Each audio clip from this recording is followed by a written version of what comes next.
अस्सलाम वालेकुम स्टूडेंट्स। अब जो न्यूमेरिकल सॉल्व करने जा रहे हैं हम लोग वो same chapter kinematics of linear motion का है 3.8। इस न्यूमेरिकल में क्या है कि जैसे कि यहाँ पे बता रहे हैं दैट अ बस is moving with a velocity of 72 kilometre per our. मतलब एक बस है जो कि मूव कर रही है ये मूविंग कंडीशन में और उसकी जो वेलोसिटी है वो है 72 किलोमीटर पर आवर। यहाँ पे कोई रेस्ट की कंडीशन की बात नहीं हुई है, मूविंग कंडीशन की बात हुई है। तो ये 72 किलोमीटर पर आवर को हम लोग क्या कंसिडर करेंगे, इसकी initial velocity 72 kilometre per hour. On the application of brakes it stops. मतलब अब यहाँ पे ब्रेक अप्लाई की गई है किसके ऊपर, इस बस के ऊपर।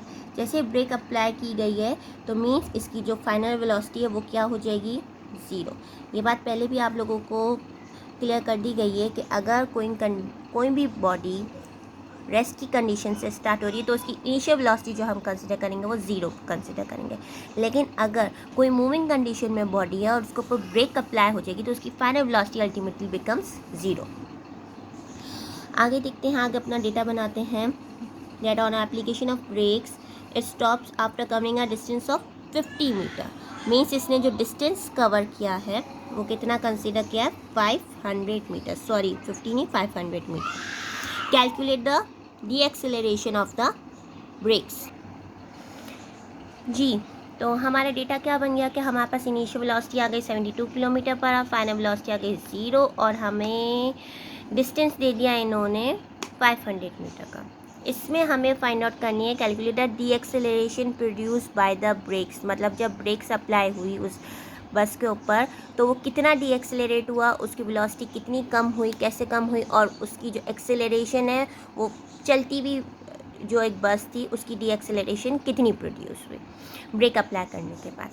अच्छा, तो इस न्यूमेरिकल को सॉल्व करने के लिए सबसे पहले तो हम यहाँ पे इस किलोमीटर पर आवर को किस में चेंज कर लेते हैं, मीटर पर सेकंड में।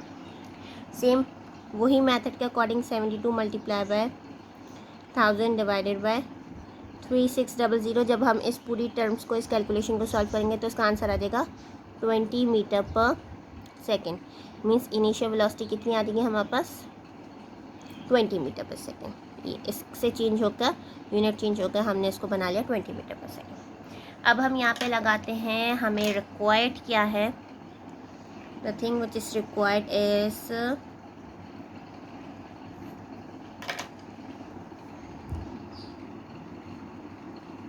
एक्सेलरेशन। सॉल्यूशन के लिए अब हमारे पास यहाँ पे जिस तरीके से हमें पता है कि हमारे पास इन्होंने first equation of motion, second equation और थर्ड इक्वेशन, सेकंड और थर्ड दोनों में हमें क्या गिवन होता है, हमें गिवन होता है डिस्टेंस गिवन होता है। अब यहाँ पे क्यों, क्योंकि डिस्टेंस हमें गिवन है, हमें डेटा में गिवन है, तो हमें डिस्टेंस को यूज़ करते हुए ही इसका सॉल्यूशन करना है। तो मैं यहाँ पे सेकंड और थर्ड इक्वेशन ऑफ मोशन लिख देती हूँ, फिर मैं आपको बताऊँगी कि हम कौन सा यूज़ करने वाले हैं।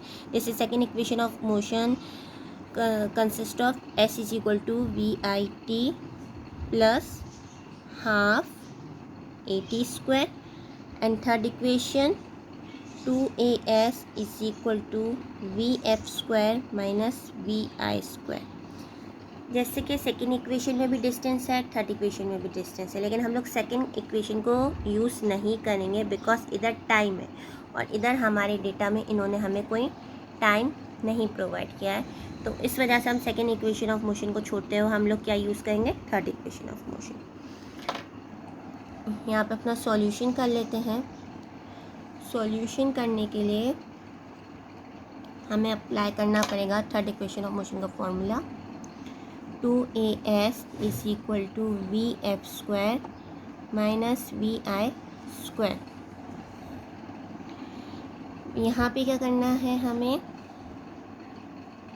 2A हमें रिक्वायर्ड है, मीन्स एक्सेलरेशन हमें फाइंड आउट करनी है, S हमें गिवन है, VF हमारे पास कितनी है, ज़ीरो, तो हम लोग यहाँ पे क्या लगा देंगे, ज़ीरो का स्क्वायर, और VI हमारे पास कितनी है, 20 मीटर पर सेकेंड, जो कि अभी हमने फाइंड आउट की थी।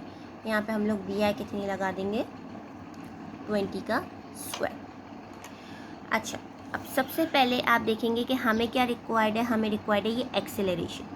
तो यहाँ पे ये जो डिस्टेंस है और ये जो 2 है, ये इन दोनों के साथ कोई साइन नहीं है, दोनों ये लोग सब एक तरीके से लिखे हैं, तो मीन्स सिंपल मैथमेटिकल इक्वेशन के अकॉर्डिंग ये एक दूसरे के साथ मल्टीप्लाई हो रहे हैं। जब ये यहाँ पे मल्टीप्लाई हो रहे हैं तो ये इक्वेशन के इधर जाते हुए ये क्या हो जाएंगे, डिवाइड। तो सबसे पहले हम इक्वेशन को रीअरेंज कर लेते हैं। कैसे रीअरेंज करते हैं, 0 का जब स्क्वायर लिया जाएगा, उसको जब माइनस किया जाएगा 20 से, तो वो 0 हो जाएगा। और जब 0 को किसी चीज़ से माइनस कर रहे होते हैं तो वो कोई फ़र्क नहीं देता। हाँ, अगर डिवाइड करना होता है या मल्टीप्लाई करना होता तो यहाँ पे ये वाली टर्म भी 0 बन जाएगी।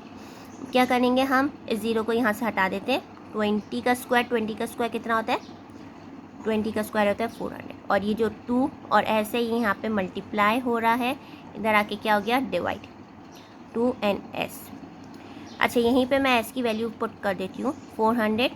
s की वैल्यू कितनी थी हमारे पास, 500। Acceleration is equal to 400 upon 500 multiply by 2 is equal to 1000। यहाँ पे सिंपल इक्वेशन है, देखें, जैसे 0 से 0 कट हुआ, 0 से 0 कट हुआ, 4 divided by 10, 4 divided by 10 simple decimal है, ये बन जाता है 0.4। एक्सेलरेशन का यूनिट कितना होता है, मीटर पर सेकेंड स्क्वायर। आई होप आप लोगों को ये सिंपल न्यूमेरिकल समझ में आया होगा। Let me check my answer. देखें, 3.8 का आंसर है 0.4 मीटर पर सेकेंड स्क्वायर। कुछ भी नहीं करना, सबसे पहले आपको सिर्फ और सिर्फ इनिशियल वेलोसिटी को चेंज करना है। इनिशियल वेलोसिटी को चेंज करते हुए फिर आपको सिर्फ और सिर्फ ये समझना है कि आप कौन से फॉर्मूले से इस न्यूमेरिकल को सॉल्व कर सकते हैं। Thank you so much. Please do like and subscribe my channel.